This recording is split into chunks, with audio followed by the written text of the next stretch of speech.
नमस्कार दोस्तों। आज हम जिस कहानी पर बात करने वाले हैं ना, वो सिर्फ एक कहानी नहीं है।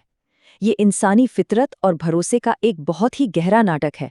सोचिए, जब प्रकृति अपने सबसे भयानक रूप में होती है तो वो सिर्फ हमारी आसपास की भौतिक दुनिया को तबाह नहीं करती, बल्कि हमारे अंदर के इंसान को, हमारे भरोसे को सचमुच तोड़कर रख देती है। तो आइए इस बेहद रोमांचक कहानी में चलते हैं और देखते हैं कि विश्वास की अहमियत क्या होती है जब मुसीबत का तूफान आता है। जरा कल्पना कीजिए, एक ऐसी हालत की जहां एक भयानक तूफान आपसे सब कुछ छीन रहा हो। उस पर से क्या हो अगर आस पड़ोस की अफवाहें आपका बचा खुचा विश्वास भी छीन ले। यही हमारी आज की इस कहानी का आधार है। जब इंसान अपना अस्तित्व बचाने की आखिरी कश्मकश में होता है, तो क्या वो अपनों पर भरोसा करता है या फिर शक की इस आंधी में सब कुछ बह जाने देता है। ये एक ऐसा सफर है जो सच में आपको अंत तक बांधे रखेगा। ये बारिश नहीं, हमारा भाग्य टपक रहा है। ये शब्द हैं रामापुर गांव के एक बेहद बेबस किसान चक्रवर्ती के। चक्रवर्ती और उनकी पत्नी शांभवी दोनों अपने कच्चे मिट्टी के घर में बुरी तरह फंसे हुए हैं। बाहर आषाढ़ महीने की मूसलाधार बारिश हो रही है, जिसने ना सिर्फ उनकी फसलों को बल्कि उनकी आखिरी उम्मीदों को भी धो डाला है। छत से टपकता वो पानी बस उनके अंदर के डर को और बढ़ा कर रहा है। ये वो वक्त है जहां इंसान मानसिक रूप से पूरी तरह टूटने लगता है। अब देखिए, एक ही घर में दो बिल्कुल अलग दुनिया आपस में टकरा रही थी। एक तरफ थी चक्रवर्ती और शांभवी की कड़वी सच्चाई, टपकती हुई छत और पीने के लिए सिर्फ ठंडी कांजी।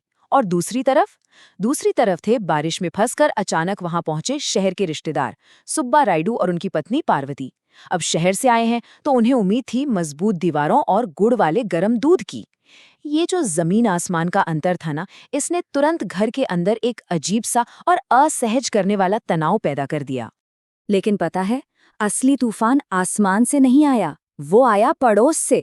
अगली सुबह जब बारिश रुकने का नाम ही नहीं ले रही थी, तभी उनकी पड़ोसन लछुआ उस टूटी हुई दीवार के ऊपर से झांकती है और वो अफवाह का एक ऐसा जहर घोलती है जो उस टपकते हुए घर की कमजोर नींव से भी ज्यादा खतरनाक था। लछवा का वार बहुत ही सीधा और तीखा था। वो कहती है, यही वो वक्त है जब रिश्तेदारी डाकू बन जाते हैं। उसका दावा था कि सुब्बा रायडू बारिश में फंसा कोई बेचारा मेहमान नहीं है, बल्कि वो शहर में लोगों को लूटकर उन पर भारी कर्ज छोड़कर वहां से भाग रहा है। वो शांभवी को डराती है कि उसे अपने बचे खुचे पैसे भी इन रिश्तेदारों से छुपा लेने चाहिए। अब यहाँ एक बड़ा सवाल उठता है, क्या सच में बुरा वक्त रिश्तेदारों को लुटेरा बना देता है? सोचिए, जब सिर पर छत ना हो, जान खतरे में हो, तो हमारा दिमाग कितनी जल्दी खौफ और शक का शिकार हो जाता है ना? यही शक और डर अब शांभवी के दिमाग में बुरी तरह घर कर चुका था। और डर अपना काम बहुत तेजी से करता है। ये अफवाह सुनते ही शांभवी बुरी तरह घबरा जाती है। घबराहट में आकर वो दौड़ती है और अपने बचे खुचे कुछ सिक्के और एक पुरानी चेन को चावल के बर्तन के नीचे छुपा देती है। ये मानव स्वभाव है दोस्तों।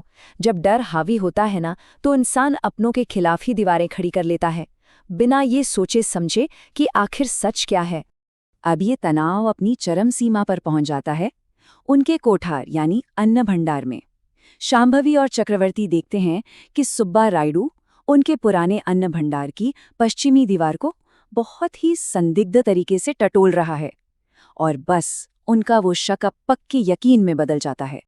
और फिर शुरू होता है एक जबरदस्त टकराव। चक्रवर्ती गुस्से से बिल्कुल आग बबूला हो जाता है। वो सुब्बा को घर से निकल जाने को कहता है और उस पर सीधा चोरी का आरोप लगा देता है।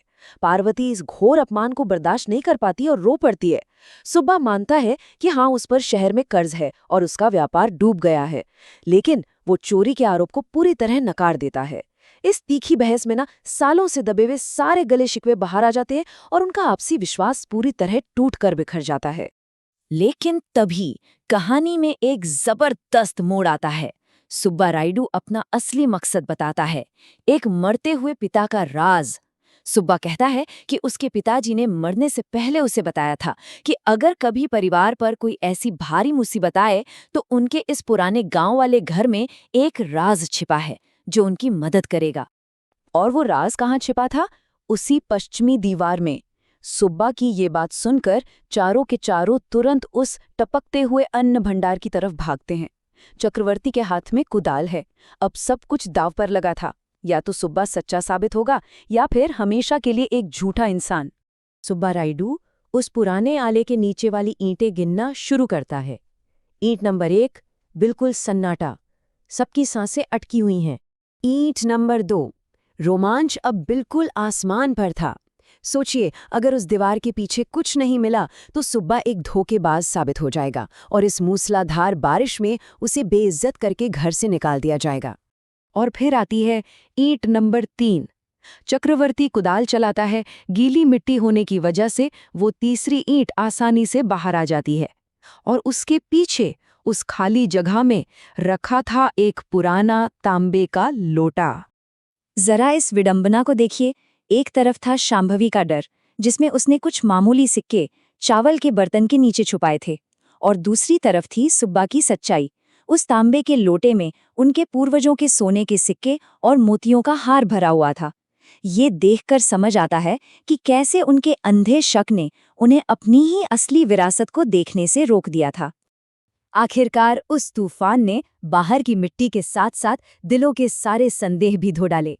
ये पल सच में बहुत भावुक कर देने वाला है। सच सामने आने पर चक्रवर्ती और शांभवी शर्म से अपना सिर झुका लेते हैं और सुब्बा से माफी मांगते हैं।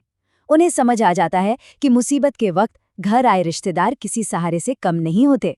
और पता है, सुब्बा ना सिर्फ उस खजाने से अपना कर्ज चुकाता है, बल्कि चक्रवर्ती का वो टूटा हुआ घर भी फिर से बनवाता है। जिंदगी में जब तूफान आए ना, तो विश्वास बनाए रखना सबसे मुश्किल काम होता है, लेकिन यही वो इकलौती चीज है जो हमारी छत को गिरने से रोकती है। पड़ोसन लच्छुआ जो आग लगा रही थी, वो दूर से ये सब देख के जलती रह गई। उसकी ईर्ष्या और अफवाहें पूरी तरह हार गईं, क्योंकि जब परिवार के सच्चे बंधन एक बार फिर से जुड़ते हैं ना, तो उन्हें तोड़ना नामुमकिन हो जाता है। तो सोचिए, जब जिंदगी में अगली बार कोई तूफान आए, मुसीबत आए, तो क्या बाहरी अफवाहों पर ध्यान देना चाहिए या अपनी नींव पर, अपने आपसी विश्वास पर भरोसा करना चाहिए? इस बारे में जरूर सोचिएगा। हमारे इस विश्लेषण से जुड़ने के लिए बहुत बहुत शुक्रिया। ऐसी ही गहराई वाली और सोचने पर मजबूर कर देने वाली चर्चाओं के साथ हम आगे भी मिलते रहेंगे।